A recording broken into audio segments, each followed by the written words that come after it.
The note was written on the back of a boarding pass stub, in cheap blue ballpoint that had bled through the paper. Don't board flight 2147. He's going to kill you in Santorini. Trust me, I've seen the messages. I was sitting alone at gate C43 in Athens International, waiting for the short hop to the island where Marcus and I were supposed to celebrate 10 years of marriage. My husband was 20 yards away at the charging station, laughing into his phone with the easy charm that had once made me feel like the luckiest woman alive. 10 years. 2 houses. 1 miscarriage we never talk about. And now, apparently, 1 life insurance policy for 8 million euros. The woman who slid the stub onto my tray table didn't look like a guardian angel. Mid-30s, exhausted eyes, hair twisted up with a pencil like she'd come straight from a double shift. She wore the navy skirt and white blouse of Olympic Air Ground staff, but her name badge was flipped backward so I couldn't read it. She didn't wait for me to speak. She just tapped the note twice with 1 finger, met my eyes for half a second, and walked away. I should have thrown it in the trash. I should have laughed at how ridiculous it sounded. Instead, I folded it into my palm like it burned. Marcus ended his call and strolled back, all dimples and expensive cologne. Ready, beautiful, our second honeymoon awaits. I smiled the way you do, when your face no longer belongs to you. Actually, I think I left my passport in the lounge. I'll be right back. He frowned, but only for a flicker. Want me to come with you? No, go ahead and board. I'll only be 5 minutes. I watched him walk down the jet bridge, rolling our new Rimua suitcase behind him, the one he'd surprised me with last week, monogrammed E and M in gold. The second he disappeared, I turned and ran. Not toward the lounge. Toward the staff corridors, where the woman had vanished. I found her behind a door marked Pyro Omicron Sigmo Mega Pi Iota Cap Omicron only, smoking a cigarette like it was the last one on Earth. You're insane, I said in Greek, then switched to English when she flinched. Or I am. Tell me why I shouldn't call security right now. She exhaled smoke through her nose. Because your husband is sleeping with my best friend, and because Alina is stupid enough to think he's going to leave you for her. Alina. I knew the name. Marcus's creative consultant for the new hotel project in Oya. The one whose Instagram stories he liked within 30 seconds of her posting them. The woman dropped her cigarette and crushed it under her heel. My name is Irene. Alina cried on my couch 3 nights ago, showed me the messages. He's been sending her photos of the villa you booked, the one with the infinity pool and no railing on the upper terrace. He wrote, 1 gentle push and it's all ours. My knees buckled. I caught myself on the wall. Irene pulled out her phone. I took screenshots before she deleted everything in a panic. Here. The screen showed a conversation that turned my blood to ice. Marcus, she's been so depressed lately. Everyone will believe it was suicide. Alina, you promise you'll bring the ring, the one you showed me. Marcus, I'll put it on your finger the day after the funeral, baby. There were photos attached, my photos. Me laughing on our honeymoon in Positano. Me asleep on the sofa last Christmas. He'd captioned one, practicing the grieving widower face. I think I made a sound, something animal. Irene's voice softened. There's more. He took out the policy 6 weeks ago, double indemnity if it's accidental death abroad. My cousin works in insurance. She recognized your name. I stared at her. Why help me? You don't even know me. Because Alina is 26 and thinks love excuses everything. And because my mother fell off a balcony when I was 12. My father collected 2 million drachmas and married his secretary 6 months later. She lit another cigarette with shaking hands. Your flight boards in 18 minutes. If you get on it, you won't get off alive. I looked down the corridor toward the gate. I could still hear the final boarding call echoing. Marcus would be in his seat by now, sipping complimentary champagne, wondering why I was taking so long. I thought about the last 10 years. The way he used to trace circles on my back when I couldn't sleep. The way he stopped touching me at all after the miscarriage. The way he started working late, smelling like someone else's perfume, and saying it was client dinners. I looked at Irene. What do I do? She reached into her pocket and pulled out a keycard, the kind hotels use. Staff elevator goes straight to the parking garage. My car. On level B2, silver Fiat, plate ends in 827. Keys under the mat. Drive to Piraeus, get on the first ferry to anywhere. I'll tell security you had a family emergency and deplaned. I took the keycard. It was warm from her hand. Why risk your job for me? Because someone should have risked it for my mother. The boarding call became urgent. Last call for passenger Marlowe, Claire. That was me, Claire Marlowe. Soon to be the late Claire Marlowe, tragic accident in paradise. I backed away from Irene, clutching the keycard like a lifeline. Gate C43 was emptying when I passed it. I saw Marcus through the glass, standing in the jet bridge doorway, scanning the terminal with that smile that no longer reached his eyes. For one heartbeat, our gazes locked. I saw it then, the calculation, the split second of fury that I wasn't where I was supposed to be. Then the performance slid back into place. He lifted his phone to his ear, pretending to take a call, already rewriting the story in his head. I turned and walked the other direction. The staff elevator smelled like coffee and disinfectant. When the doors closed, I finally let myself cry, silent, violent sobs that felt like they were ripping me in half. By the time I reached the Fiat, I had stopped crying. I opened the trunk. Irene had left a small backpack, cash, burner phone, baseball cap, sunglasses, and a note. You were never the villain in his story. You were just the final chapter he wanted to close. Write a new one. I put on the cap and glasses, started the engine, and drove out of the garage into the blinding Greek sunshine. Behind me, Flight 2147 pushed back from the gate exactly on time. I didn't look back. 3 months later, I sat at a small cafe in Lisbon, hair dyed dark, 10 kilos lighter, using the name Elena Costas, a private joke no one would ever understand. I opened the news app on my phone. The headline was in Greek, but I didn't need to translate. British businessman arrested in Santorini. Suspected of attempted murder of missing wife. New evidence emerges from anonymous source. There was a photo of Marcus in handcuffs, looking stunned that the world had turned on him. I ordered another espresso and allowed myself one small, sharp smile. The money from the sale of my jewelry had lasted longer than I expected. The new passport Irene's cousin arranged would get me to South America next month. I raised my cup in a silent toast to the woman who saved my life and to the woman I used to be. Claire Marlowe had died in Athens airport, but I was very much alive. And Marcus was going to spend the rest of his life looking over his shoulder, wondering if the next shadow in the doorway was me coming back to finish the story he started. I paid the bill and walked out into the sunlight. Somewhere, a fairy horn sounded. I followed it. Sophia Rossi had always believed that love was a kind of architecture, something you built, layer by layer, until it could carry the weight of an entire life. She had designed their marriage the same way she designed buildings. Clean lines, perfect proportions, nothing left to chance. 10 years ago, when Victor Hale proposed on the rooftop of the half-finished tower that would become Hale and Rossi Architects, she had thought the structure was unbreakable. Now, sitting in the first-class lounge at Heathrow Terminal 5, she understood that even the strongest steel can rust from the inside. The note arrived inside a folded copy of the Financial Times someone had left on the arm of her chair. Don't board Flight 319 to Cape Town. He's going to make you disappear on Table Mountain. The policy is already in force. Trust me, I used to warm his bed. The handwriting was small, angry, precise.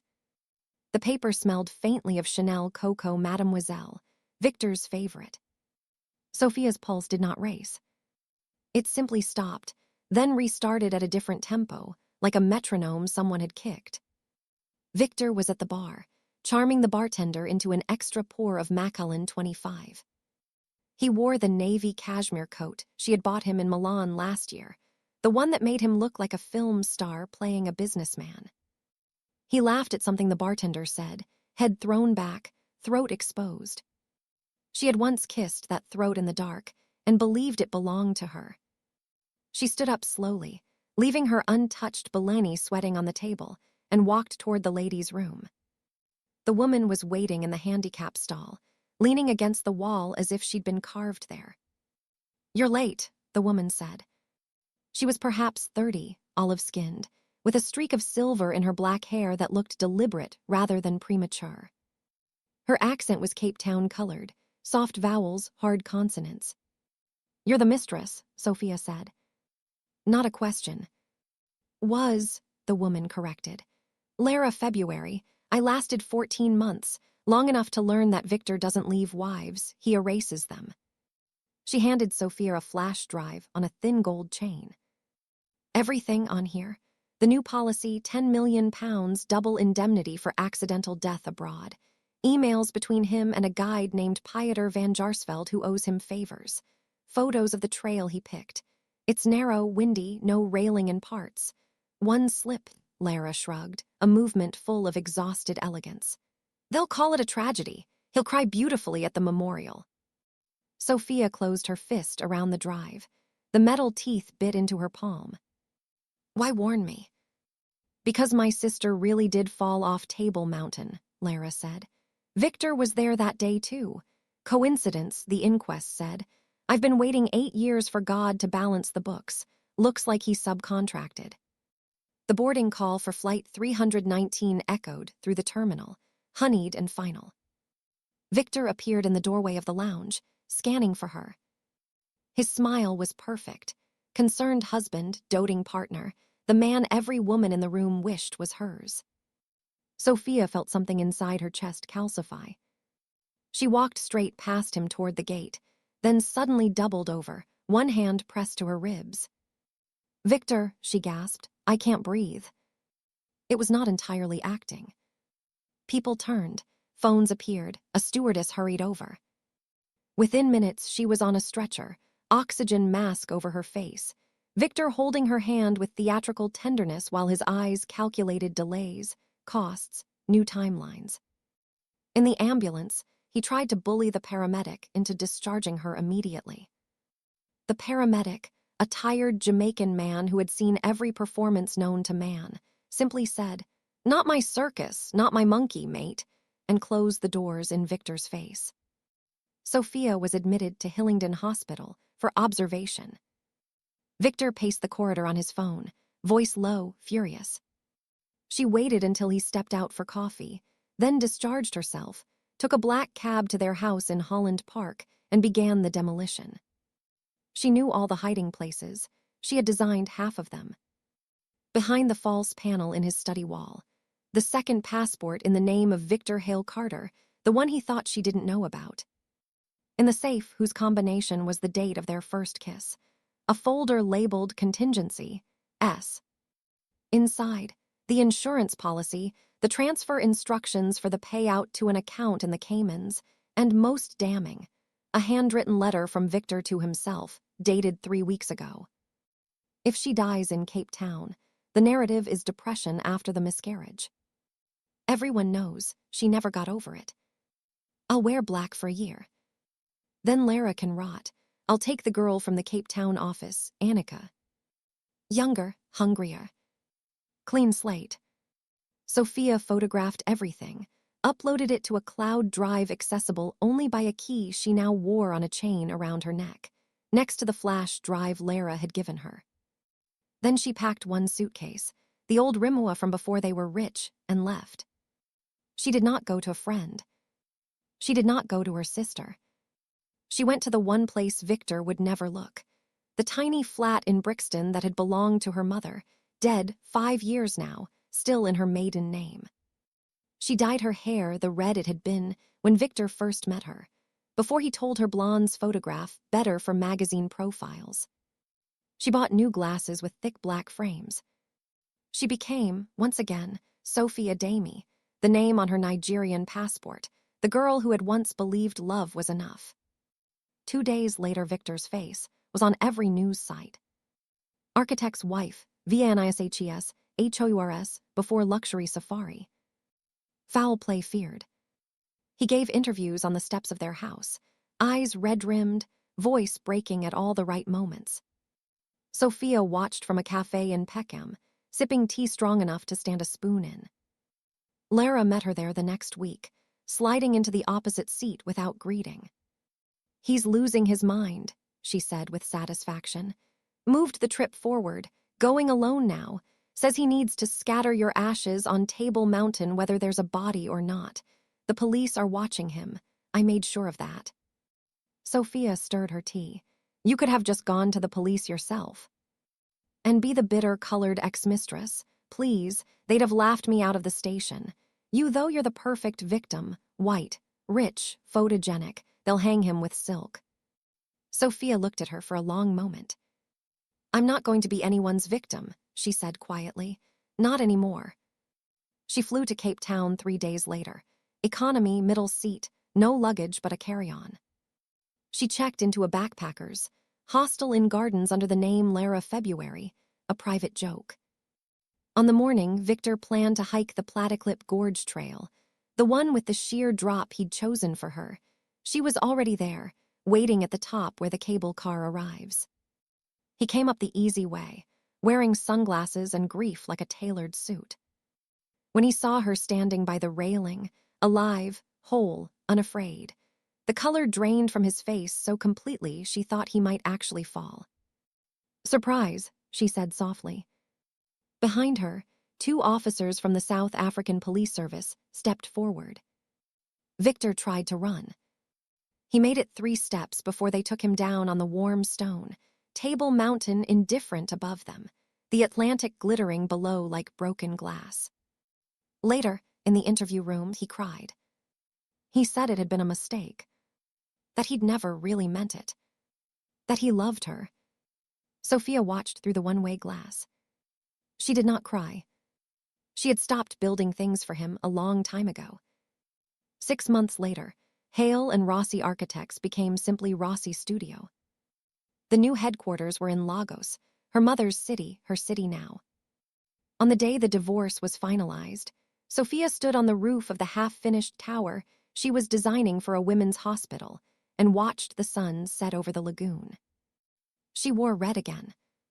Not the red of warnings or blood, but the red of hibiscus, of life insisting on itself. Her phone buzzed, a text from an unknown number. "Books balanced. Go build something beautiful." Zell. Sophia smiled, slipped the phone into her pocket, and went back to work. Some structures, once you strip away the rot, can still carry weight. She was living proof. Elena Vasquez had always trusted her instincts. They had carried her from a cramped apartment in Mexico City to a corner office at Thorne and Associates in downtown Seattle, from a girl who spoke no English to a woman who negotiated 9-figure deals in 3 languages. So when the note appeared under her windshield wiper in the SeaTac parking garage, written in block letters on a page torn from a yellow legal pad, she did not crumple it. She read it twice. "Don't GET on flight 427 to CABO. He's going to push you off the CLIFFS, ATELARCO. The policy is already active. I used to be where you are." No signature, just a faint trace of the same perfume Julian wore, Creed Aventus, the one she had bought him for their 5th anniversary because he said it made him feel invincible. She sat in the driver's seat of her white Range Rover and stared at the note until the words stopped swimming. Julian was inside the terminal, checking their bags for the surprise second honeymoon he had planned. 10 days at a private villa in Pedregal, no Wi-Fi, no distractions, just the 2 of them reconnecting. He had been so insistent about this trip, almost desperate. Her phone buzzed. "Julian, where are you, Amber? Gate A12, they're boarding soon." She typed back with steady fingers. "Running late. Go ahead, I'll meet you on the plane." Then she turned off location sharing, started the engine, and drove. Not home. Not to her sister. to the one place Julian would never think to look, the tiny studio apartment in Capitol Hill she still kept, paid for in cash under her mother's maiden name. A leftover from the years when she thought ambition might cost her everything and she wanted somewhere to disappear. She spent the night there, lights off, blinds drawn, reading everything she could find. The insurance policy was easy. Julian had added her to his work portal 2 years ago for transparency. $15 million, accidental death, double indemnity if it happened outside the United States. Signed 3 months ago. The villa in Cabo was booked under both their names, but the confirmation emails had been deleted from her inbox. She found them in his trash folder on the shared iCloud account he didn't know she still had access to. And then the messages. Not on his phone, he was too careful for that, but on the laptop he kept in his office at home. She had driven back at 3 a.m., let herself in with the spare key hidden under the ceramic frog, and photographed everything. Julian to a woman named Camilla Reyes. She's been distant, the trip will fix it. One fall and we're free. Camilla, you promised the house in Sayulita is in my name. Julian, the day after the funeral, me Renee. There were photos of the cliff trail at Land's End at sunset. One had a red circle drawn around the exact spot where the railing ended. Elena sat on the cold hardwood floor until dawn, the laptop glow the only light in the house that no longer felt like hers. She did not cry. She calculated. At 7:00 a.m. she called in sick to work, first time in 8 years. At 8:00 she met the woman who had left the note. Her name was Sofia Alvarez, 34, former senior VP at Julian's company until she was quietly let go last year for performance issues. They met in a crowded Pike Place cafe, surrounded by tourists and the smell of fish and coffee. I thought I was special, Sophia said without greeting. He told me you were cold, distant, that the marriage was over in everything but name. Classic. She slid a USB drive across the table. Everything I saved before he wiped my access. Emails, wire transfers to an account in Grand Cayman, recordings from my phone when he thought I was asleep. Elena plugged it into her burner laptop. Julian's voice, lazy and drunk. Once she's gone, we'll have enough to disappear. You'll never have to work again. Sophia watched her face. I waited too long. I told myself it was just talk. Men say things. Then one night in Aspen, he pushed me on the ice. Said later it was an accident. I still have the scar. She rolled up her sleeve, a jagged white line across her forearm. I won't let him do it to someone else. Elena closed the laptop. What do you want? Nothing. I'm leaving the country tomorrow. New name, new life, but I needed to know I tried. She stood up. Be smarter than I was, Elena. Don't wait for proof he'll give you in a body bag. That afternoon, Elena hired the best divorce attorney in Seattle, Margaret Chen, known for destroying men who thought money made them untouchable. She did not file yet. Instead, she played the perfect wife. She came home that night, eyes red from crying at the airport after missing the flight. Julian held her while she pretended to shake, whispering apologies for not boarding without him, for ruining the surprise. He rescheduled the trip for the following week. She let him.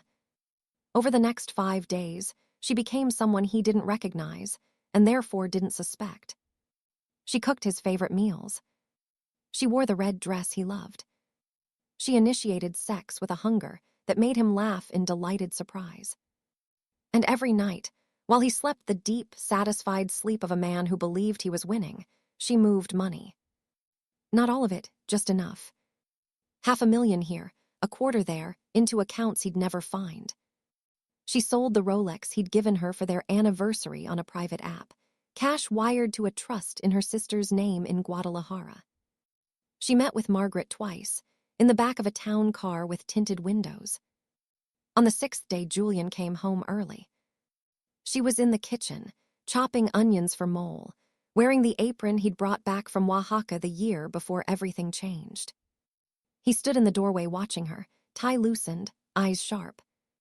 You've been different this week, he said. She didn't turn around. Good different or bad different?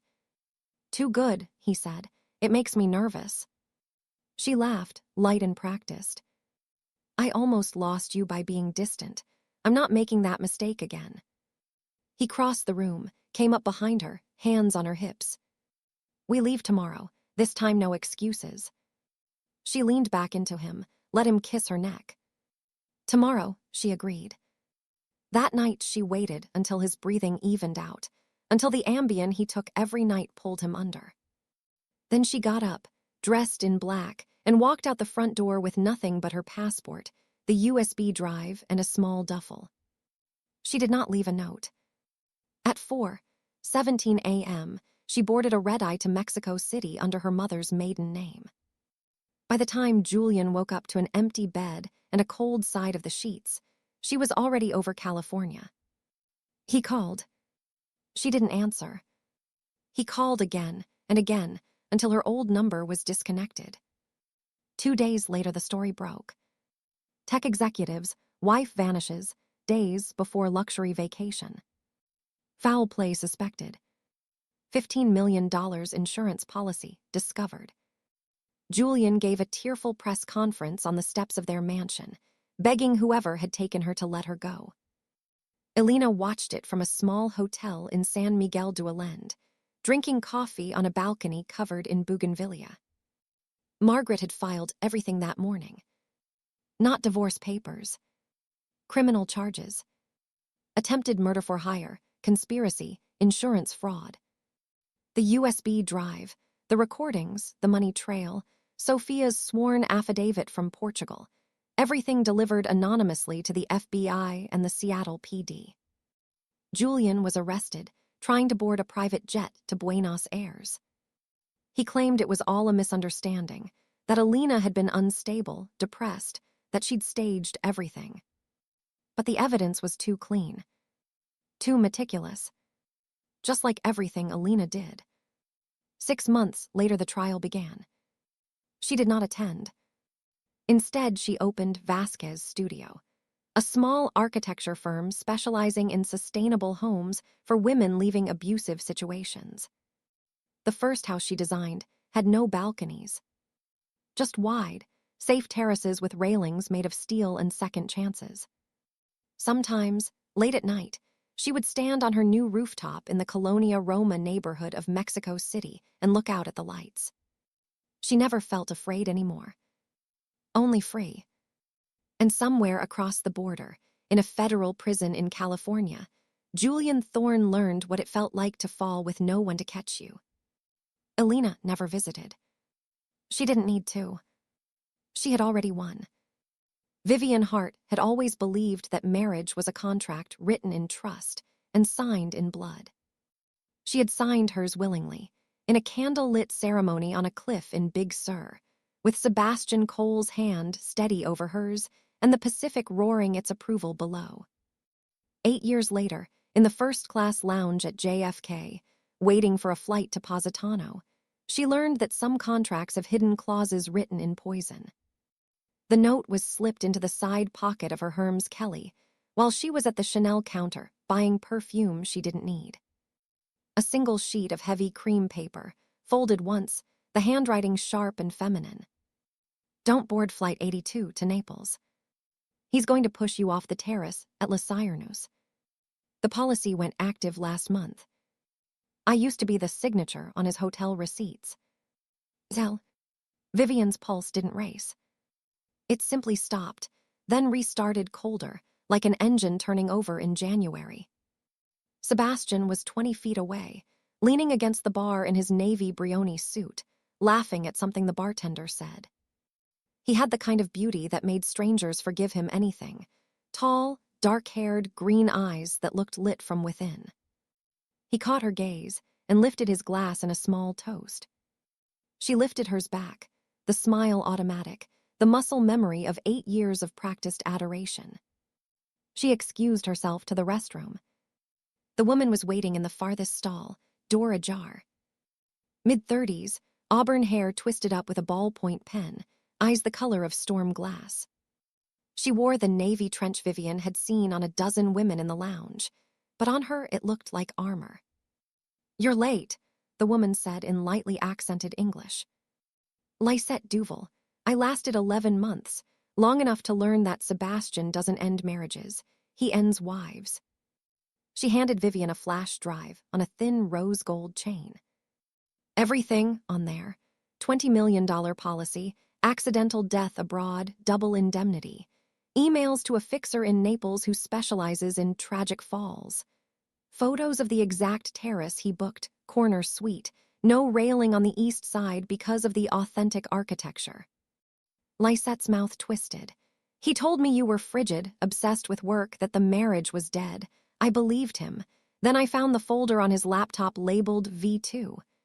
Guess what the original V stood for?" Vivian closed her fist around the drive until the edges cut her palm. "Why now?" "Because my predecessor didn't get a note," Lysette said.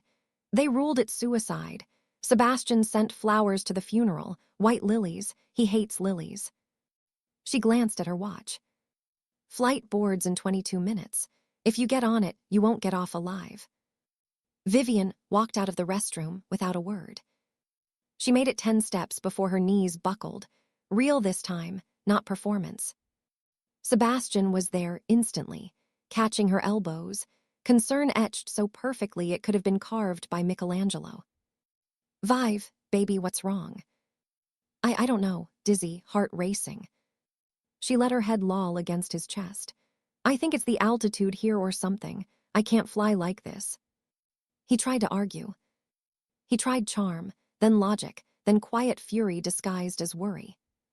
The paramedics were called anyway, standard procedure for a passenger who collapses in the lounge. In the ambulance, Sebastian held her hand too tightly, whispering that they would reschedule, that her health came first, that he loved her more than anything. She stared at the IV in her arm and wondered how many times he'd rehearsed that speech. They discharged her the next morning with a vague diagnosis of stress-induced arrhythmia and strict instructions not to fly for a week. Sebastian rescheduled the trip for the following Friday. Perfect. Over the next 6 days, Vivian became the wife he thought he'd already killed in his imagination. Soft, pliant, affectionate. She cooked his favorite osso buco. She wore the silk nightgowns he liked. She initiated sex with a desperation that made him laugh in delighted surprise, as if he'd won some private victory. Every night, while he slept the smug sleep of a man who believed fate was cooperating, she worked. She met Lysette and Rocco Morty, ex-NYPD homicide detective turned private investigator, in a safe flat in Red Hook that smelled of espresso and gun oil. Rocco was built like a refrigerator and spoke like a priest. "We can't go to the cops yet," he said, spreading documents across the table like tarot cards. "Rich white guy, high-priced lawyers, circumstantial evidence, they'll laugh us out. We need him talking, on tape, explicit." He slid a tiny recorder across the table, no bigger than a shirt button. "You wear this, we script you. You steer the conversation, you get him to say the words." Vivian stared at the device. "You want me to sit across from the man who wants me dead and play jealous wife." "I want you to play the only card he doesn't know you have," Rocco said. "He thinks you're still in love. Use it." The night before the rescheduled flight, she did. They were on the terrace of their Tribeca penthouse, city lights glittering below like scattered diamonds. Sebastian was on his second glass of Barolo, loose, happy, already tasting victory. Vivian wore the ivory silk dress he'd bought her in Milan the year before. She waited until he was tracing circles on her bare shoulder with one finger, the same caress that used to make her melt and now made her want to bite it off. "Seb," she said softly, "I did something today." He tilted his head, amused. "What's that, love?" "I called the insurance company about the new policy." She let her voice tremble, just enough. 20 million is a lot. They said the beneficiary is you, soul, and double if I die abroad. I didn't remember us discussing that." The finger stopped moving. She kept going, eyes wide, vulnerable. I started thinking all the late nights, the new cologne, the way you've been pushing for this trip. Are you planning to leave me, Sebastian? Because if you are, just do it. Don't. Her voice cracked beautifully. Don't make me disappear to collect the money, please. For one heartbeat, the mask slipped. His pupils flared, his jaw flexed. She saw the calculation. Deny, deflect, destroy. Then the performance returned, smoother than ever. Jesus Christ, Vive, is that what you think? He laughed, but it was too sharp. I increased the policy because you've been so stressed. I wanted us protected, that's all. She let tears come, real ones this time. But the terrace in Positano, I looked it up. There's no railing on our side. And you've been researching Accidental Falls, Amalfi Coast. I saw your browser history. He set the glass down too hard. Wine sloshed like blood. You went through my computer. I was scared, she whispered. Tell me I'm crazy. Tell me you're not going to push me off that cliff and buy that house in Tuscany with Lisette or whoever the new one is. The name landed like a blade. Sebastian stood up slowly. For a moment, she thought he would hit her. Instead, he smiled, the same smile he'd worn the day he proposed, and said very quietly, You should have boarded the first flight, Vivian. The recorder caught every word. Rocco and 2 detectives were listening from the van parked downstairs. They took Sebastian in his cashmere pajamas, barefoot on the marble floor, still trying to charm the female detective who cuffed him. He never looked at Vivian again. Not in the courtroom. Not during sentencing, 25 to life. Lisette testified via video link from Lisbon, where she was learning to sail. Vivian sold the penthouse, the cars, the art. With her half of the remaining assets, Sebastian's lawyers had advised settlement once the recording surfaced. She bought a small vineyard in Umbria, high on a hill with stone walls and no terraces. She planted Sangiovese and olive trees. She named the place Seconda Vita. Every year on the anniversary of the day she didn't die, she invites Lisette and Rocco for dinner. They drink the wine she makes, eat pasta she cooks with her own hands, and toast to women who refuse to fall. Some nights, when the moon is full and the valley is silver, Vivian walks the rows alone. She touches the vines, feels the life poolsing under the bark, and thinks, I was supposed to be the final act in his tragedy. Instead, I wrote the ending myself. And it is glorious. Isabella De Luca had always known that love was a gamble, but she never thought she would be the one left holding the losing hand. The trip was supposed to be the final scene of their perfect love story. 2 weeks on the Amalfi Coast, a belated honeymoon for their 7th anniversary, staying in the cliffside suite at Palazzo Avino that Luca had booked 6 months in advance. He had presented it like a gift, eyes sparkling, voice soft. Just you and me, Bella. No work, no phones, no world. Only us and the sea. She had kissed him and believed every word. Then, in the Admiral's Club at JFK, while Luca was flirting with the bartender over a second Negroni, a woman in a camel cashmere coat sat down beside her and slid a single Polaroid across the table. It was a photograph of the exact terrace of their suite in Ravello. A red circle had been drawn around the place where the balustrade ended and the drop to the rocks began. On the back in black Sharpie, He's going to push you on the 3rd night. The policy is already paid. I was supposed to be next. Run. See. Isabella's heart did not pound. It simply sank, like a stone dropped into deep water. She recognized the handwriting. It was the same looping script that had once signed love letters left on her pillow. Caterina Rossi, Luca's creative director. The woman he swore was only a colleague. She did not cry. She excused herself, walked to the family restroom, locked the door, and opened Luca's iPad, the one he thought she didn't know the passcode to, their wedding date, because he was sentimental like that. The insurance policy was in the first folder she opened. 25 million euros. Accidental death. Triple indemnity if outside Italy. Effective date, 3 weeks ago. The villa purchase contract in Capri was in the second folder. Signed by Luca and Katerina. Closing date, 10 days after their return from the honeymoon. The third folder was simply titled B. Inside, a video. Katerina, naked in their bed in Milan, laughing as Luca filmed her. He zoomed in on her face and said, "Say it again for the camera, amore." She smiled straight into the lens. "Once Isabella's gone, we'll never have to hide again." Isabella watched it twice. Then she forwarded everything to an email address she had created that morning in the cab from Manhattan. Isabella, resurrection@gmail.com.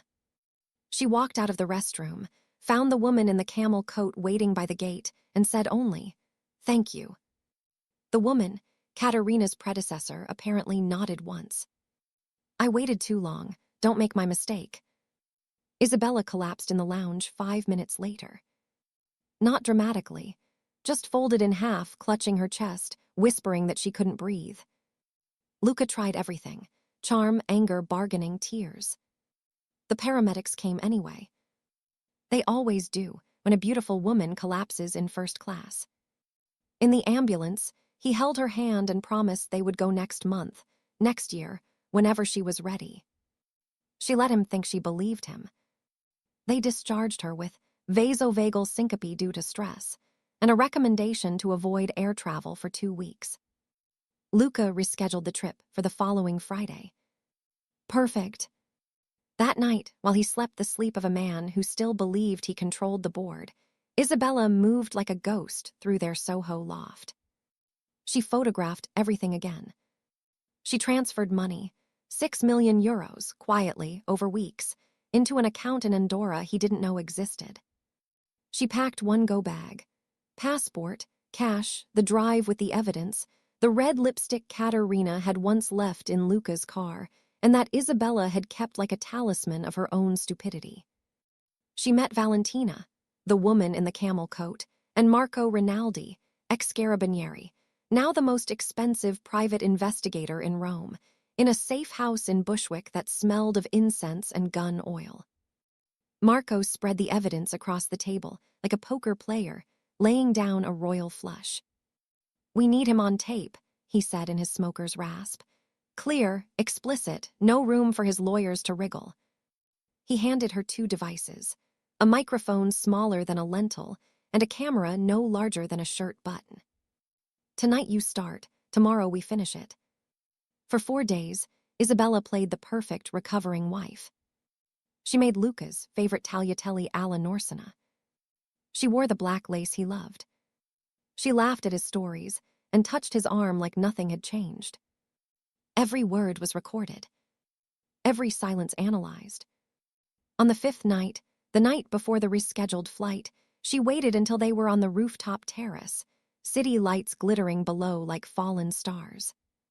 Luca was on his 3rd glass of Brunello, loose and triumphant. She wore the white silk dress he had bought her in Portofino the year before. "Luca," she said softly, "I did something today." He smiled indulgently. "Tell me, amore." "I called the insurance company about the new policy. 25 million, triple if I die abroad." She let her voice shake, just enough. "I thought maybe you were planning to leave me, but then I realized you're planning something much cleaner." The glass stopped halfway to his mouth. She kept going, tears glittering in her eyes like diamonds. "I saw the contract for the villa in Capri, with Katerina. I saw the video. You told her you'd push me on the 3rd night when I always take the sleeping pill and walk in my sleep to the terrace for air." Luca set the glass down very carefully. For one heartbeat, the mask slipped entirely. Then he laughed, soft, almost tender. "Bella, Bella, you were always too smart. That's why I fell in love with you." He stepped closer. "But you should have stayed on the plane the first time." He reached for her throat, not violently, almost lovingly. She didn't flinch. Instead, she whispered, "Say it again for the camera, amore." The red light on the tiny lens, hidden in the bougainvillea, blinked once. Luca's face changed. Marco and 3 detectives came out of the shadows like they had been born there. Luca didn't fight. He simply looked at Isabella, with something that might have been admiration. "You win," he said quietly as they cuffed him. She looked at him for a long moment. "No, Luca," she said. "I just refuse to lose." They gave him 30 years. Isabella sold the loft, the cars, the watches. With her half of the assets and the untouched insurance policy she quietly canceled, she bought a small palazzo in Trastevere with no terraces, only courtyards full of lemon trees. She opened a gallery called Risorgimeni. Every year on the anniversary of the night she didn't fall, she hosts a dinner for women who almost did. Valentina always comes. Marco always brings the Brunello. They drink to the ones who walked away. And somewhere in a prison in Rebibbia, Luca de Luca learned that some women don't fall. They fly. Camille Laurent had always believed that the truest measure of a man was how gently he held something fragile.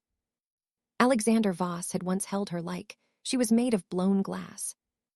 11 years ago, on the night he proposed in the garden of the Villa Ephrasie de Rothschild, he had cupped her face with both hands and whispered, "I will never let you break."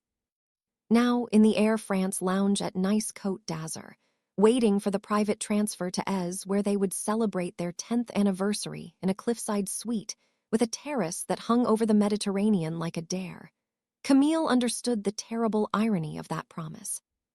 The note was written on heavy ivory card, the kind the hotel used for turn-down messages. It had been placed beneath her champagne flute while she was in the restroom. "Don't go to the Villa Saint-Anne.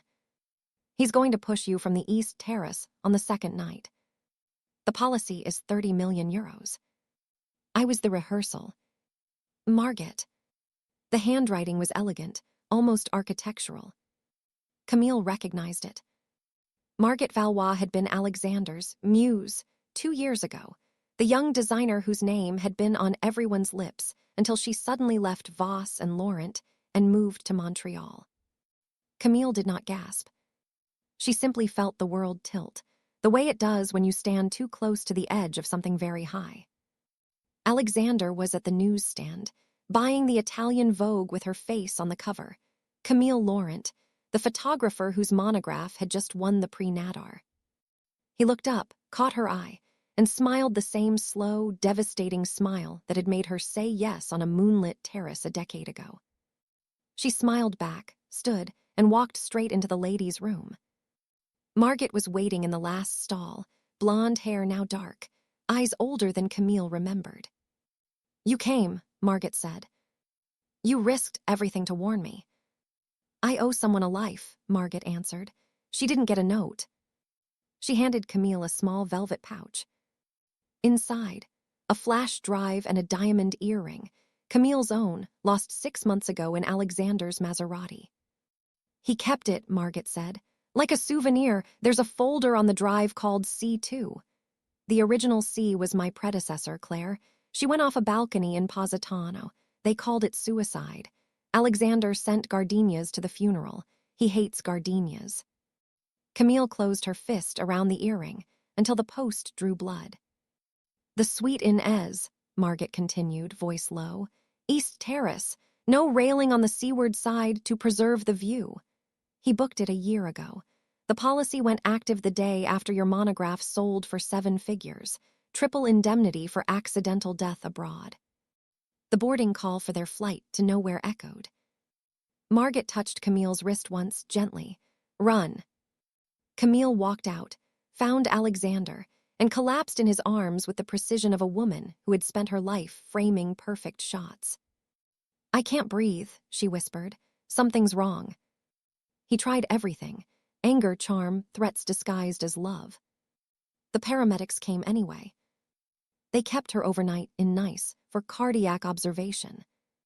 Alexander sat beside the bed holding her hand, eyes wet, promising they would go next month, next year, whenever she was ready. She let him believe her. He rescheduled the villa for the following Friday. Perfect. Over the next 6 days, Camille became the wife he thought he had already erased. Soft, grateful, utterly his. She cooked his favorite bouillabaisse.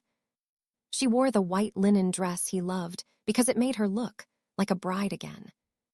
She made love to him with a desperation that made him laugh against her throat, triumphant. Every sigh was recorded, every silence weaponized. She met Margit and Lucien Duval, former raid captain turned private security, in a fisherman's cottage in Villefranche-sur-Mer that smelled of salt and gun oil. Lucien spread the evidence like a deck of cards he had already won with. "We need him explicit," he said. "No ambiguity, his lawyers are sharks." He gave her 3 devices, a microphone thinner than silk thread, a camera the size of a lens cap, and a panic button disguised as a Saint Christopher medal. "Tonight you begin," Lucien said. "Friday you finish him." For 5 days, she danced on the edge of the blade. On the 6th night, the night before the rescheduled anniversary, she waited until they were on the rooftop of their apartment in the 16th arrondissement, Paris glittering below like spilled jewels. Alexander was on his 2nd glass of Chateau d'Yquem, loose and certain of victory. Camille wore the same white dress from the night he proposed. "Alex," she said softly, "I did something today." He smiled indulgently. "Tell me, mon cœur." "I called the insurance company. 30 million, triple if I die abroad." She let tears come, real ones. "I thought you wanted to leave me, but then I realized you want something cleaner, permanent." The glass paused. She kept going, voice breaking beautifully. "I saw the contract for the house in Sintra, with Margit's name crossed out and rewritten. I saw the video of you telling her you'd push me on the 2nd night, when I always take the pill and walk in my sleep to the terrace for air." Alexander set the glass down very carefully. "You went through my phone." "I was dying," she whispered. "Tell me I'm wrong. Tell me you're not going to let me fall and buy your freedom with my blood." For one heartbeat, the monster looked out of his eyes. Then he smiled, the same smile from the garden in St. Jean-Cap-Ferret, and said very gently, "You were supposed to fall the first time, Camille, but you always were difficult." He stepped toward her. She didn't move. Instead, she said, "Say it again for the camera, mon amour." The tiny red light in the jasmine blinked once. Alexander froze. Lucien and 4 officers rose from the shadows like they had been part of the night all along. Alexander didn't struggle. He simply looked at Camille with something almost like pride. "You finally framed the perfect shot," he said as they cuffed him. She looked at him for a long moment. "No," she said, "I just stopped posing." They gave him life. Camille sold the agency, the apartment, the Maserati. With her half of the empire and the untouched insurance money she immediately canceled, she bought a small stone house in the Luberon with thick walls and no terraces, only a courtyard full of lavender and rosemary. She opened a gallery called Renaissance. Every year on the anniversary of the night she didn't fall, she hosts a dinner for women who almost did. Margit always comes, now with her wife and their adopted daughter. Lucien always brings the Yquem. They drink to the ones who refuse to break. And somewhere in a cell in Fresnes, Alexander Voss learned that glass, held gently enough, can cut the hand that tries to shatter it. Camille never visits. She doesn't need to. She already won. Nadira Almanser never believed in omens until the morning. A folded sheet of heavy Saudi stationery appeared beneath her teacup in the Emirates, first-class lounge at Dubai International. "Do not board flight EK927 to Marrakesh. He will push you from the roof terrace of La Mamounia on the 3rd night. The policy is 50 million dirhams. I was the dress rehearsal. Save yourself." Or, the handwriting was unmistakably feminine, the ink a deep indigo that bled slightly into the thick paper like a bruise. Nadira's fingers did not tremble. They simply went very still, the way they did when she was about to close a $40 million deal for her family's real estate empire. Khalid was 20 meters away, laughing with the lounge manager about vintage dates and the superiority of Qatari hospitality. He wore the navy thobe she had chosen for him in London last month, the one that made him look like the prince he almost was. He caught her eye and lifted his glass of fresh pomegranate juice in a silent toast. She lifted hers back, the smile perfect, the muscle memory of 12 years of practiced devotion. Then she stood and walked to the prayer room. The woman was waiting in the corner, veiled in black abaya, eyes rimmed with yesterday's kohl. Only when the door closed did she lower the niqab. "Rania al-Jaber," she said quietly. "I lasted 14 months, long enough to learn that Khalid doesn't divorce wives, he buries them." She pressed a small velvet pouch into Nadira's hand. "Everything is on the drive. The new policy, 50 million dirhams, triple indemnity if death occurs outside the UAE. Emails to a fixer in the Medina who owes him blood debt. Photos of the exact terrace he booked, the one with the broken balustrade under restoration. He paid extra to ensure it stayed broken." Nadira opened the pouch. Inside, the drive and her own emerald earring, lost in Khalid's rolls in Riyadh 6 weeks ago. "He kept it," Rania whispered, "like a hunting trophy. My predecessor, Layla, went off a rooftop in Santorini. They called it suicide. Khalid sent 100 white orchids to the funeral. He is allergic to orchids." The boarding call for EK927 echoed, soft and final. Rania touched Nadira's wrist once gently. "Run, sister, while you still can." Nadira walked out, found Khalid, and collapsed into his arms with the grace of a woman who had spent her life perfecting entrances and exits. "I feel faint," she murmured in Arabic, letting her head fall against his chest. "The heat, I cannot fly." Khalid tried everything: charm, quiet fury, promises of private clinics in Marrakesh. The paramedics came anyway. They always do when a beautiful woman in a diamond patek collapses in first class. They kept her overnight in Rashid Hospital for observation. Khalid sat beside her bed, holding her hand, eyes wet, swearing they would go next month, next year, whenever his princess was ready. She let him believe her. He rescheduled the anniversary trip for the following Friday. Perfect. Over the next 6 days, Nadira became the wife he thought he had already erased. Soft, clinging, utterly in love. She cooked him lamb mansaf with her own hands. She wore the emerald necklace he had given her the night he proposed. She made love to him with a hunger that made him laugh against her throat, triumphant and careless. Every whisper was recorded. Every silence weaponized. She met Rania and Tariq Al-Said, former head of Dubai CID, now the most discreet private investigator in the Gulf, in a safe villa in Jumeirah that smelled of oud and sea salt. Tariq spread the evidence like a winning hand of balut. "We need him explicit," he said in his gravel voice. "No room for wasta or expensive lawyers." He gave her 4 devices: a microphone woven into the gold thread of her abaya, a camera hidden in the clasp of her Cartier bracelet, a panic button disguised as a misbaha bead, and a tiny vial of sedative, in case he tries to drug you first. "Tonight you begin," Tariq said. "Friday you bury him." For 5 nights, she danced on the edge of his blade. On the 6th night, the night before the rescheduled flight, she waited until they were on the Majlis rooftop of their palace in Al-Barsha, the desert wind carrying the call to prayer across the dunes. Khalid was on his 3rd glass of vintage Chet Al Margox, loose and certain of victory. Nadira wore the same white thobe from the night he proposed under the stars in Liwa. "Khalid," she said softly, "I did something today." He smiled indulgently. "Tell me, Habibti." "I called the insurance company. 50 million dirhams, triple if I die abroad."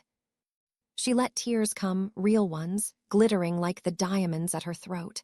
"I thought you wanted to leave me, but then I realized you want something permanent. Clean." The glass paused. She kept going, voice breaking like crystal. "I saw the contract for the Riyadh in the Medina, with Rania's name crossed out and rewritten. I saw the video of you telling her you'd push me on the 3rd night, when I always take the sleeping pill and walk to the terrace for air." Khalid set the glass down very, very carefully. "You went through my phone." "I was dying inside," she whispered. Tell me I'm wrong. Tell me you're not going to let me fall and buy your freedom with my blood." For one heartbeat, the monster looked out of his eyes. Then he smiled, the same smile that had convinced her father to give his blessing, and said very gently, "You were supposed to fall the first time, Nadira, but you always were stubborn." He stepped toward her. She didn't move.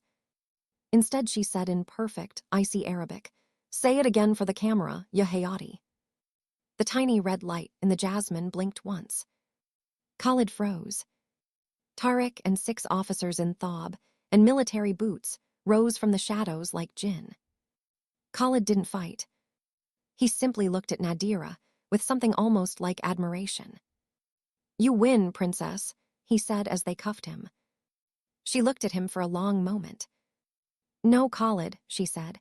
"I just refuse to lose." They gave him life, no parole. Nadira sold the palace, the cars, the falcons. With her half of the empire and the untouched insurance money she immediately canceled, she bought a fortress-like compound in the mountains of Al-Hajar in Oman. High walls, no rooftops, only courtyards full of frankincense trees and silence. She founded the Rawasi Foundation for women who almost fell. Every year on the anniversary of the night she didn't die, she hosts a majlis under the stars. Rania always comes, now unveiled and unafraid.